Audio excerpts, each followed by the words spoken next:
7 miles beneath the ocean's surface, lies a world darker than night, heavier than stone. But what did explorers really discover in the Mariana Trench?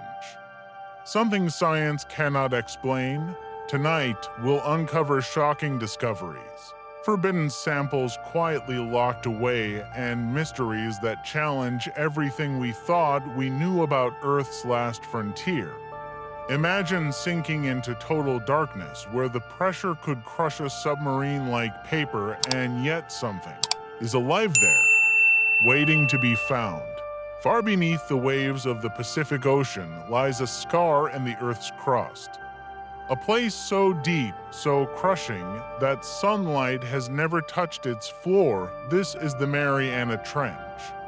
And within it, the Challenger Deep, the deepest known point on our planet. To truly grasp the mystery of what was found there, we must begin with history. The year is 1960. The Cold War rages, and two men, Jacques Piccard and Don Walsh, descend inside the Bath-escape Trieste. Their journey is one of courage, silence, and unimaginable pressure. At nearly 36,000 feet, their small sphere groans against forces that could snap steel, like twigs, and yet they made it. They reached the bottom. And what they saw was not nothing. Reports mention a flat sea bed, fine sediment, and shockingly movement. A living creature resembling a flatfish, but how could life survive here? Where pressure is over 1,000 times that at the surface. Even Piccard himself was stunned. The existence of life at that depth should have been impossible, yet there it was, watching them through the dark. For decades afterward, few dared to return. The trench remained an abyss of silence until 2012, when filmmaker and explorer James Cameron piloted his deep-sea Challenger submersible. He spent nearly 3 hours alone in the Challenger Deep, observing alien landscapes of mud, cliffs, and deep-sea organisms. His footage revealed giant amphipods, translucent creatures, and bizarre microbial mats clinging to rocks. Proof again that life thrives in Earth's deadliest prison, and yet, for all these attempts, humanity has only touched the bottom a handful of times in all of human history.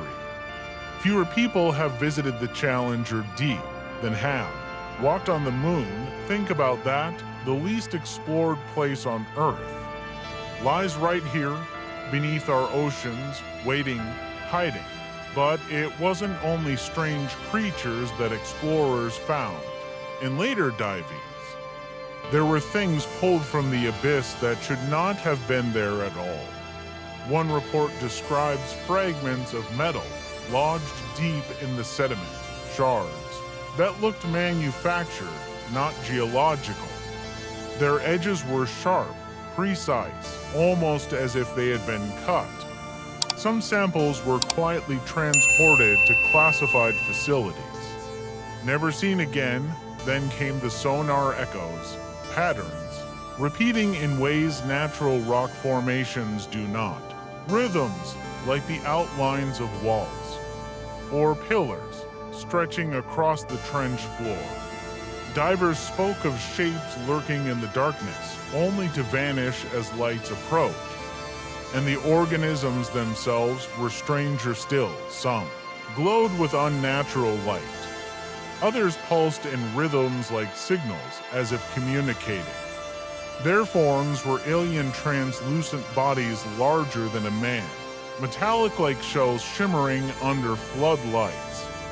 One sample retrieved from a dive was so shocking that scientists refused to speak on record.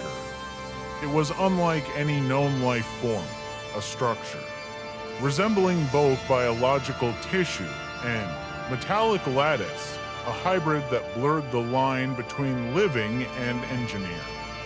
Those who saw it whispered that it was not from this earth. Whistleblowers later hinted that governments knew more than they admitted, that some discoveries in the trench were hidden away under lock and key. Why?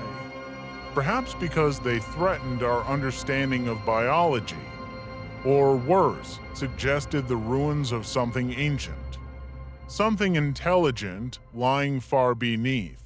The waves, and so the trench, once seen as lifeless, became the source of one of the greatest mysteries of our time. What exactly lies down there, waiting for us to find it? But not all the stories of the trench come from official reports.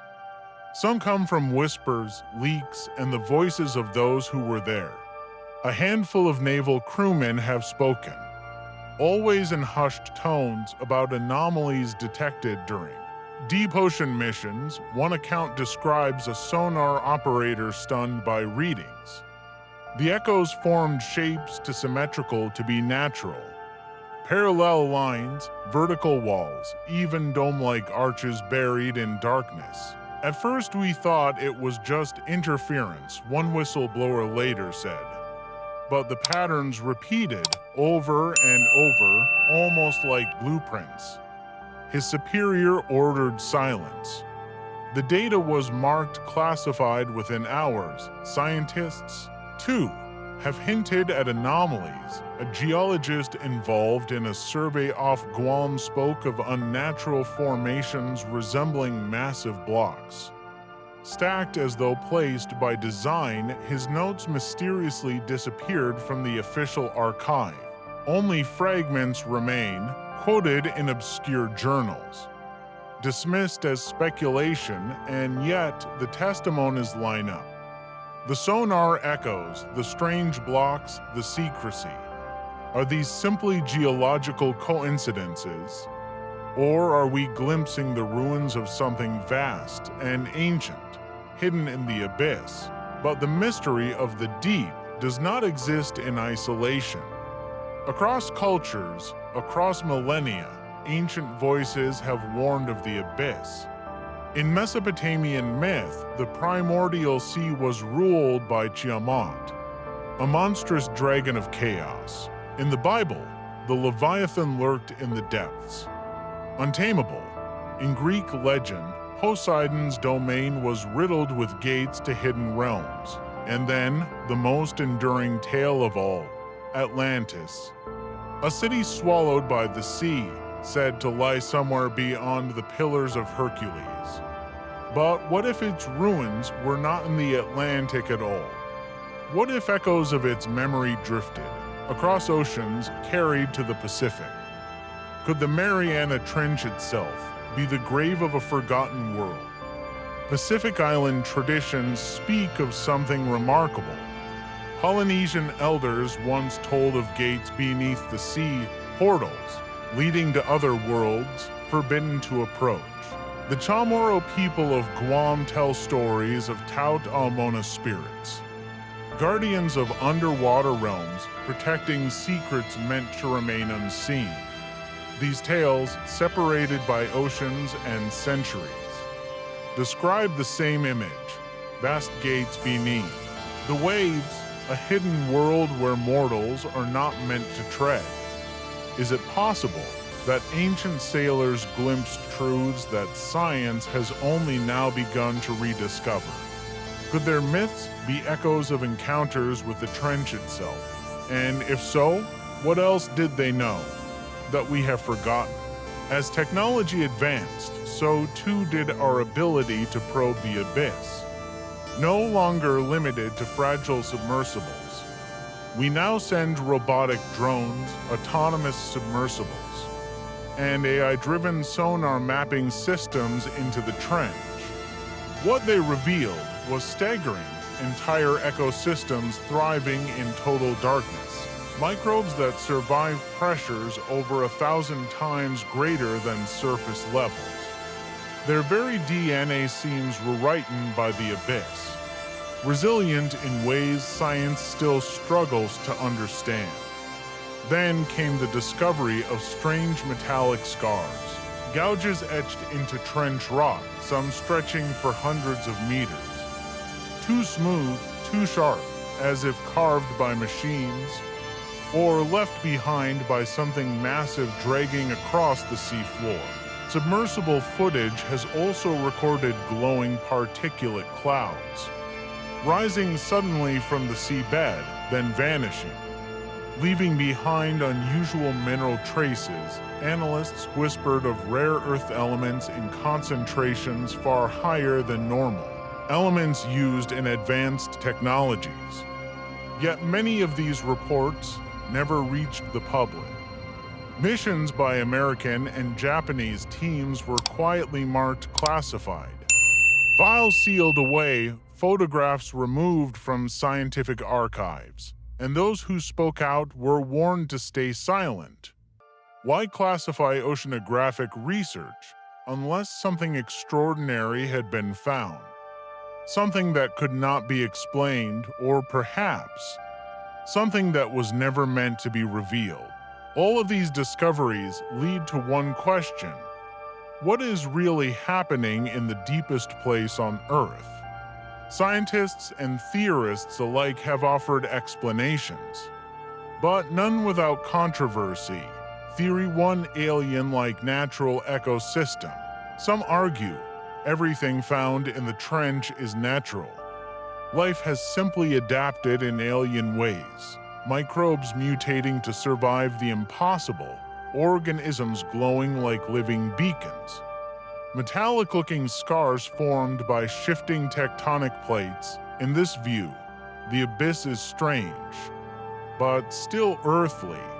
Yet critics counter: if it is all natural, why classify the data? Why hide photographs and suppress sonar records? Nature has nothing to hide. Theory 2: lost ancient technology. Others whisper that the trench may hide remnants of something ancient, long before recorded history, perhaps even before humanity itself. Vast structures now buried under miles of water. Metallic fragments left behind from civilizations forgotten, or not human at all. The sonar echoes of pillars and domes, the hybrid samples of tissue and lattice.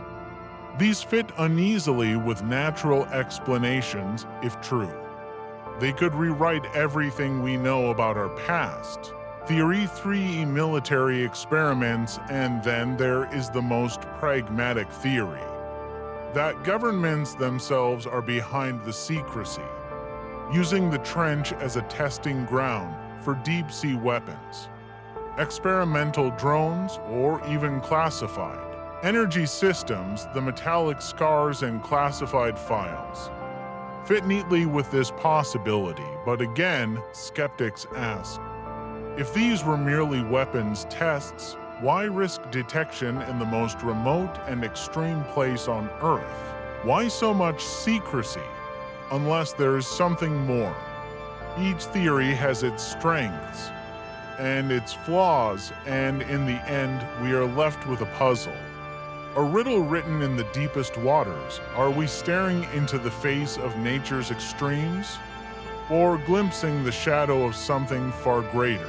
If these discoveries are real, then their implications stretch far beyond the ocean floor. First, our understanding of life itself would be rewritten. We once believed Earth's biosphere was limited to sunlight and oxygen, but the trench proves life can thrive under crushing pressure. In eternal darkness, drawing energy from chemical reactions alone.